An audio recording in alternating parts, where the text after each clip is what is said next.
చూడడానికి కూడా ఎంత కలర్ఫుల్గా ఉందో ఇది అనమాట ఫ్రైడ్ రైస్ అనేది. ఇది గుమ్మగుమ్మలాడే egg fried rice, triple egg fried rice అనమాట. ఫ్రైడ్ రైస్ అనేది రెడీ అండి.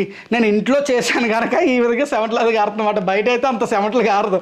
ఇక్కడ 2 ప్లేట్లు లేదండి, మేము అలాగ రోజుకు ఒక 40 ప్లేట్లు 50 ప్లేట్లు ఈ విధంగా కొడతాను ఉంటాం అన్నమాట. అయినా సరే ఏదో కొద్దిగా మాత్రం సెవెంట్లు కడతాయి. ఇక్కడ 2 ప్లేట్లు చేసేసరికి ఇంట్లోనే ఈ విధంగా తయారైంది. ఓకే, ఫైనల్గా అయితే మాత్రం ఇది మీకైతే మాత్రం వీడియో నచ్చిందనేసి అనుకున్నాను. దయచేసి నచ్చితేటైతే మాత్రం ఒక లైక్ చేయండి, అలాగే సబ్స్క్రైబ్ చేసుకొని పక్కన బెల్ ఐకాన్ నొక్కండి.